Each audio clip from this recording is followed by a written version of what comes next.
Buena, mi nombre es Isaura Vallecaro. Voy a hablar sobre la biografía de Makarenko. Makarenko nació el 13 de marzo de 1888 y murió el 1 de abril de 1939. Fue un pedagogo ruso soviético.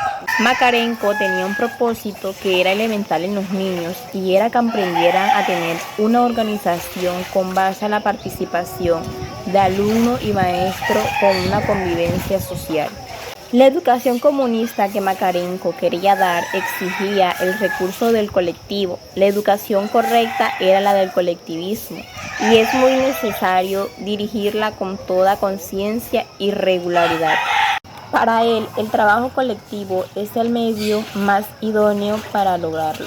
Anton Makarenko decía que el adolescente es malo debido a la carencia de un buen condicionamiento social.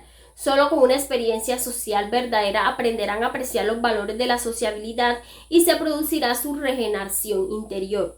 Lo esencial en su escuela era el ideal de colectividad, de vivir en una comunidad bien organizada, con conciencia de ser un todo de intereses comunes y ayuda mutua, que para su supervivencia deben estructurarse bien y seguir unas ciertas reglas.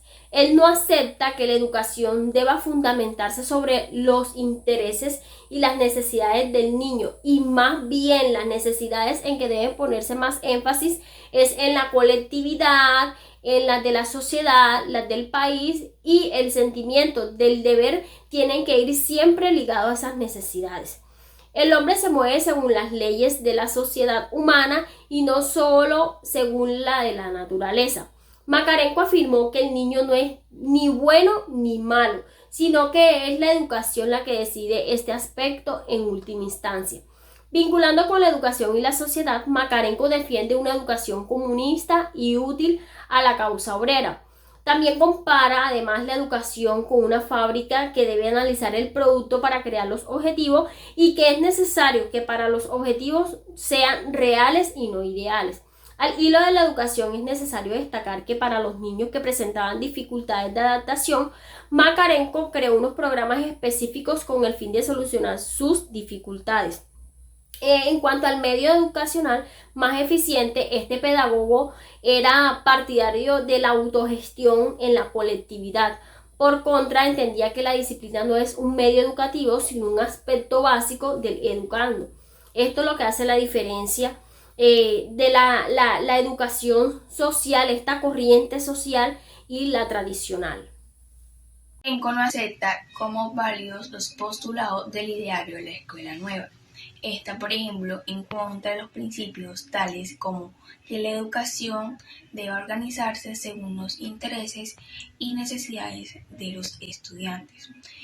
Con respecto a los intereses, Makarenko está en contra de estos, al igual de las rutas personales surgidas por estos intereses espontáneos. Para él hay una iniciativa cuando una tarea se cumple, una obligación que cumplir, una exigencia por parte de la colectividad de que así se haga. Respecto a las necesidades, Makarenko no acepta tampoco que el trabajo pedagógico deba fundamentarse sobre estas, pues si se considera necesidades a los deseos surgidos en el espontáneo, queda abierto a todas las fantasías aisladas e individualistas que no deben tener en consideración.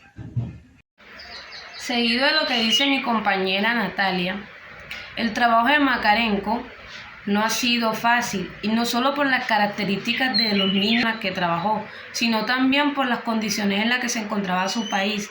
Rusia era un país devastado por la guerra de intervención extranjera, por los dramas de la revolución, niños abandonados, huérfanos y delincuentes.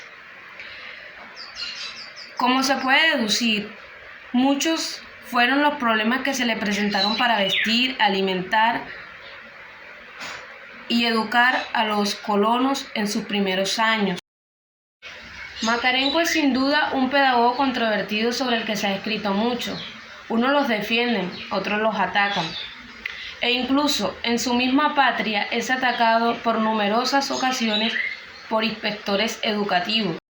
Si su posición teórica es tan peculiar, No lo es menos su estilo personal. Makarenko es un educador puro y exigente. En sus colonias no cabe lugar para el abandono y la dejadez.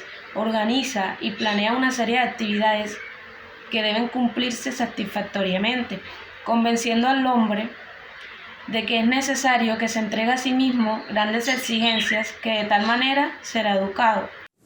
Como vemos, los planteamientos de Makarenko están bastante alejados de la pedagogía reformista o renovadora.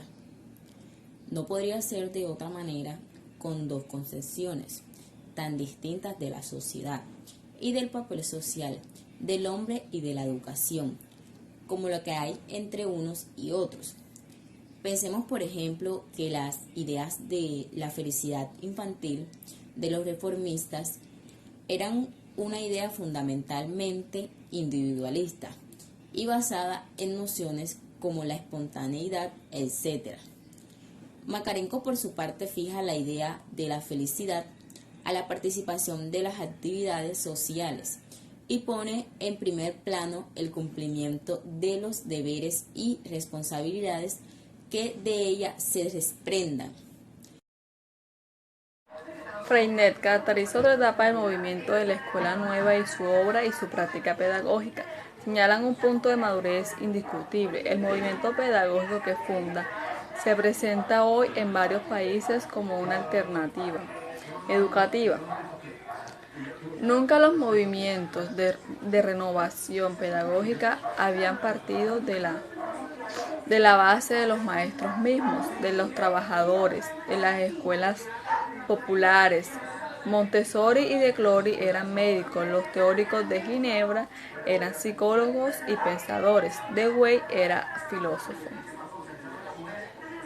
Buenas, mi nombre es Linda María Carrillo Jiménez y en esta oportunidad voy a hablarles sobre esa postura de Celestino Freinet frente a la corriente social y frente a la escuela tradicional.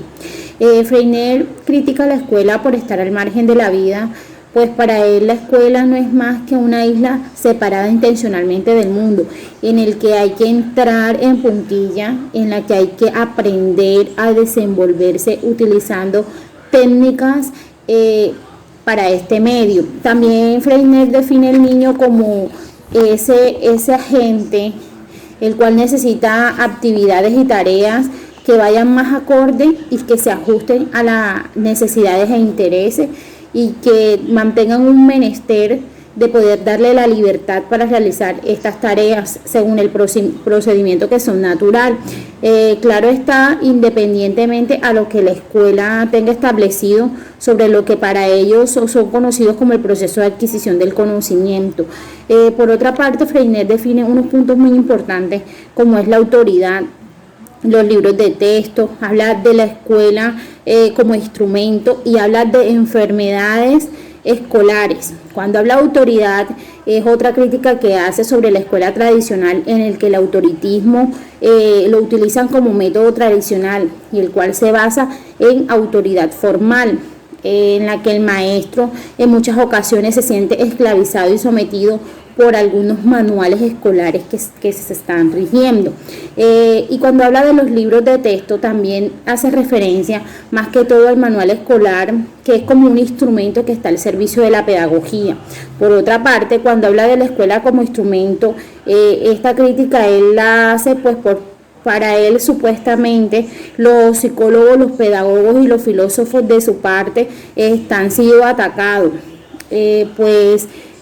se presentan las enfermedades escolares, las cuales no son más que ese desequilibrio que recibe el niño por esa desadaptación, por ese mal humor, por esa frustración, las cuales producen las mal llamadas enfermedades escolares, las cuales las denomina él como dislexia, escolarismo, fobia y algunas otras como domesticación. Buenos días, mi nombre es Marlene Fontalvo y voy a hablar acerca de unas críticas que le hacía Freinet a la escuela tradicional. Una de estas era que él criticaba los libros de texto. Él decía que los libros de texto acostumbraban al niño a recurrir solo a las experiencias que estaban plasmadas ahí y no tenía en cuenta sus recursos personales ni sus experiencias. También decía que los manuales acostumbraban al profesor a la monotonía y a la rutina diaria.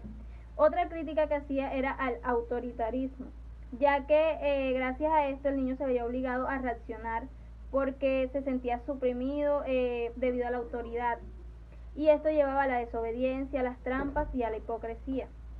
Todo esto llevaba al niño al egoísmo y lo obligaba a que estuviera siempre compitiendo con los demás niños por medio del sistema de calificaciones y las notas. Freinet conceptuó sobre todo esto que no sirve de nada hablar de libre albedrío cuando los niños están como un pájaro enjaulados y no se les da la libertad, se los obliga a ser generosos con los adultos mientras ellos no reciben esa generosidad. Se les obliga a respetarlos mientras ellos no son respetados. Él dice que a la escuela le hacía falta meterse más en el papel, porque ellos son los que tienen que formar al niño para la vida y para que respete a los demás. También Freinet prefiere al hombre de la escuela moderna antes que de la escuela nueva, ya que éste insiste menos en el aspecto de la novedad, de la adaptación de las necesidades actuales. Mi nombre es Liliana García. La escuela, como lo indica Freinet, pretende preparar al niño. Por otra parte, la escuela tradicional no respeta al niño. Fracasa entre otros motivos, porque pretende cambiar el orden de las cosas en lugar de interesarse por las necesidades del niño. La inadaptación intelectual, moral y técnica de la escuela afecta también al maestro. Ellos se acostumbran a unas formas de pensar y actuar.